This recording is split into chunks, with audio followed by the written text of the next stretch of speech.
Hello everyone. Today we will see the first Dhyana Shloka of Lalita Sahasranamam. Sindhuraruna Vigraham Trinayanam Manikya Spurat Tara Nayaka Sekaram Smitamukim Apina Vakshoruham Panibhyam Alipurna Ratna Chashakam Raktotphalam Bibratim Saumyam Ratna Gatastha Rakta Charanam Dhyayet Param Ambikam. This is the first Dhyana Shloka of Lalita Sahasranam. Before we review the meaning of the shloka, let's review the purpose of Dhyana Shloka. So, Dhyana Shlokas usually depict the god or goddess we are worshipping. They describe the form of the goddess and whatever they're holding in their hands. So, the idea is to give us a good picture of how that goddess looks. And why do we need that? The purpose of the Dhyana Shloka is to help the sadhaka to focus on the particular goddess and the Sahasranama. So, Dhyanam means meditation. So, Dhyanam also means focused attention. So, they help us focus our attention. So, when we get this picture of Lalita, we are supposed to imagine that Lalita, who's looking like that, is sitting right in front of us and listening to this Sahasranama recitation. So imagine that, right? Someone in that grand form is sitting in front, then your attention will not go anywhere else and will be focused. So that is the idea of Dhyana Shlokas. And there are 4 Dhyana Shlokas in Lalita Sahasranam. So we'll look at the meanings of these Dhyana Shloka. This first Dhyana Shloka was composed by the Vagdevatas. So Lalita had asked the Vagdevatas to compose a Namaparayana, and they did it on the spot, and Lalita was immensely pleased. So this is the one that they directly composed, and there are 8 Vagdevatas. Their names are Vashini, Kameshwari, Modini, Vimale, Arune, Jayini, Sarveshwari, Kaulini. So these are the Vagdevatas who composed this particular Dhyanam, and Vagdevatas were the ones who actually composed the entire Lalita Sahasranama. So this was directly given by them. So now with no further ado, let's go take a look at the meanings of the first shloka. Sindhura Aruna Vigraham.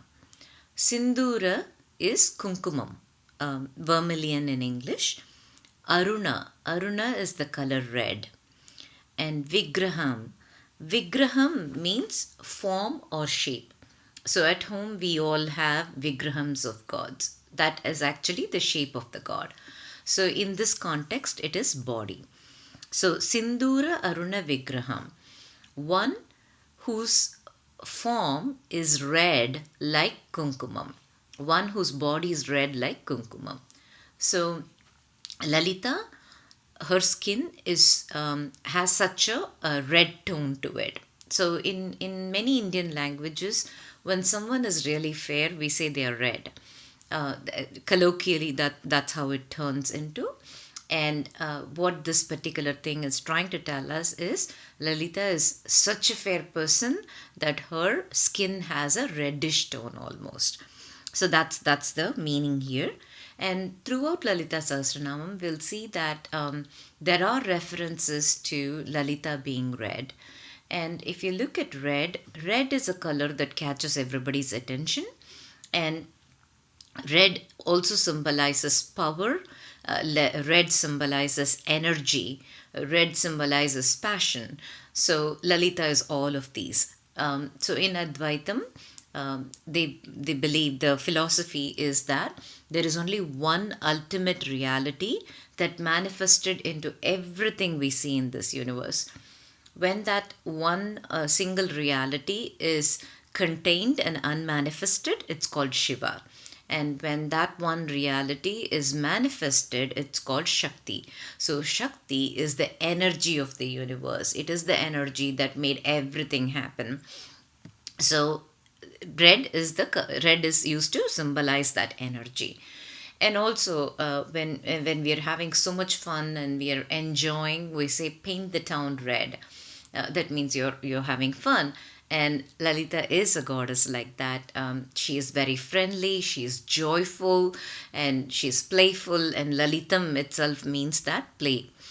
So Lalita is also joyful. So the color red is very suitable. She's the one who created the universe. She's the energy of this universe. She's the lifeblood of this universe, and she's also someone who is very joyful. So that's why the color red is associated with Lalita. Trinayanam. Three again in it's the number three, and Nayanam is the eyes. So Trinayanam means one who has three eyes. And now you can see the parallel to Shiva. Shiva, we all know, has three eyes. And here Lalita also has three eyes. And what is the meaning behind this Trinayanam? So eyes generally, we associate eye with sight. But eyes also symbolize perception. So if you're talking to somebody and you say, I now see what you're saying, actually what you're saying, communicating there is that now you understand what they said. So eyes means understanding, and eyes means perception and knowledge. So Trinayanam is one who's knowledgeable, who knows everything, who sees everything, and ultimately very wise. So Trinayanam is a knowledgeable person. Manikya Mauli Spurat. Manikya is ruby. Mauli means crown. Spurat means glittering. So Manikya Mauli Spurat means one who is wearing a crown that's glittering or shining with rubies. Tara Nayaka Sekaram. Tara means stars. Nayaka means leader. Shekaram means top of, the head or crown. So Tara Nayaka is the leader of the stars. The leader of the stars is moon. So one who has a crescent moon on top of her crown. So Tara Nayaka Shekaram means one who has a crescent moon on top of her crown. Smita Mukim. Smita means smile. Mukhi means face. Smita Mukim means one who has a smiling face. Apina Vakshoruham. Apina means well, and well as in good, excellent, that kind of a well. Vakshoruham. Vakshu means breast. So Apina Vakshoruham means one who has well endowed bust. That's what it means. And the reason for including this is to specifically signify that this is a goddess, it's a Devi that we are talking about. Because until that point, if you see, anyone can look red, anyone can wear a crown with rubies, anyone can have a crescent moon on there, and Trinayanam could mean either Shiva or Shakti. So here, very specifically, they are saying this represents Shakti. So Apina Vakshoruham. Panibhyam Alipurna Ratna Chashakam. So Pani means hands. Panibhyam, in her hands. Alipurna Ratna Chashakam. Ali means honey. Purna means filled with. Ratna is gem. Chashakam means cup. Alipurna Ratna Chashakam means a jeweled cup that's filled with honey. Raktotphalam. Raktotphalam means red lotus. Bibratim. Bibratim means holding. So Panibhyam Alipurna Ratna Chashakam Raktotphalam Bibratim. That means in her hands she is holding a jeweled cup filled with honey and a red lotus in another hand. So what is the significance of a jeweled cup filled with honey? So the jeweled cup filled with honey represents worldly enjoyment. and Raktotphalam, the red lotus, represents liberation or enlightenment. So, the story of Lalita starts with Agastya going on a pilgrimage, and he is traveling around the world, and he sees people so stuck in materialistic pursuits, right? They're all about satisfying their hunger, their urges, and so Agastya looks at all of these people and then goes, how can we help them all? They seem so lost in this materialistic world. How could we get them towards enlightenment? And at that time, he reaches Kanchi, and Vishnu comes in and says, you should check with Hayagriva and understand about this. So Agastya meets Hayagriva, and then Hayagriva tells him that, they talk about a lot of things. And if you look at the end of Lalita Sahasranama, they would say it'll be Iti Brahmanda Purane Uttarakande Hayagriva Agastya Samvade. So Samvade means discussion. So at that time, they have a long discussion about the types of sins that people are doing and what kind of atonement they will have for that. And then finally, Agastya asks Hayagriva, how can we help all of these people? And then he says, if people need to attain worldly enjoyment as well as liberation, the only way is to worship goddess Lalita Tripura Sundari. And for anyone who's so stuck in the materialistic world, straight away talking about liberation may not get them there, may not even get them interested in that path. So that's why they needed someone who can balance bhogam and yogam. So that way people will start worshipping, and as you worship, you start moving towards the path of enlightenment. So that's what the chashakam, the jeweled cup, and the red lotus represent. That means that Lalita is capable of giving us both worldly enjoyment as well as liberation. And the lotus is a sign of liberation, enlightenment in many cultures. So we all know that lotus grows in muddy, murky waters, and it has its root firmly attached to the ground. And yet, if you see, the lotus on the surface of the water is the most pristine flower. You wouldn't see any dirt associated. It's there in dirty, muddy pond, but yet there is no dirt associated with it. It tries to reach towards the sun, and regardless of its external circumstances, it's becoming the most pristine flower it can be.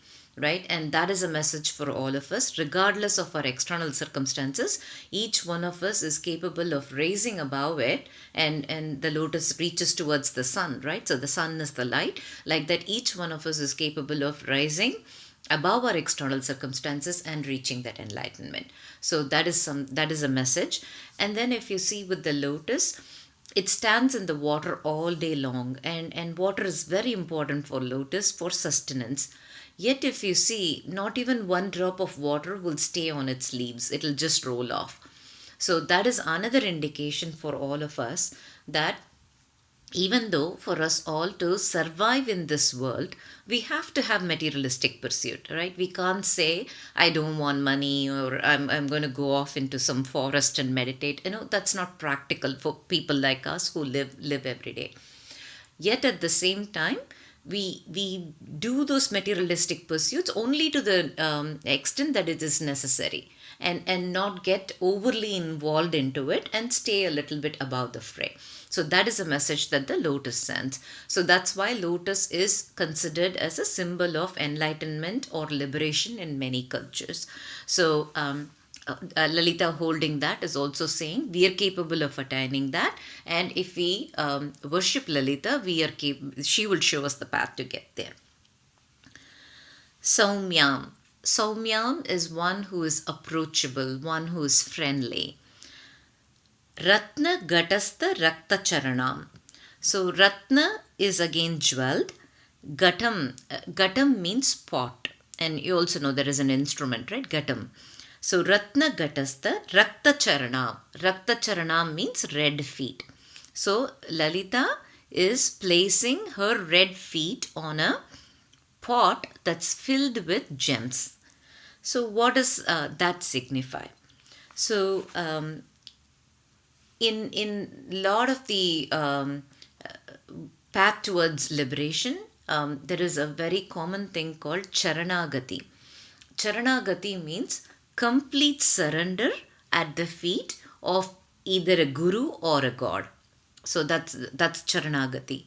And here, when we surrender at the feet of Lalita and we say, you are my everything, I don't have anywhere to go, and I'm going to be completely reliant on you. I believe in you, I have faith in you, and I have submitted myself to you. And if you say that and hold her feet, what will you find under her feet? All the riches in the world. That is the Ratna Ghatam. So the pot filled with all those gemstones indicates that all the riches are found at her feet. All we need to do is catch hold of her feet and never let it go, and all the riches will be there. And when we say riches, it doesn't necessarily mean just money, right? So there is generally a saying that there are about 16 types of riches a person can have in this life. And those do start with money, but there is more than money. There is long life, there is children, there is food, there is strength, there is mental clarity, and then there is victory, there is success, there is good health, and the ability to be ethical. There is also the ability to reach higher meditative states, bliss. So there is a total of 16 like that. So lots of people say you should get all the 16 riches. So those are the things. So when someone worships Lalita, everything that they want in this life is all found at her feet. And that's all they need to do, to hold her legs, and then she will give us everything. Dhyayet Param Ambikam. Dhyayet means I meditate upon. Param Ambikam. Para means parent, and in this case it means mother. Ambikam is goddess. So I meditate upon Mother Goddess, who looks red, who has 3 eyes, who has a shining crown that is glittering with rubies, who has a crescent moon on the top of her crown, and who has a smiling face, who has well endowed bust, and who is holding a jeweled cup filled with honey and red lotus in her hands, and who looks very approachable, and who has her feet placed on a pot filled with gemstones. So that is the first shloka. Thank you all.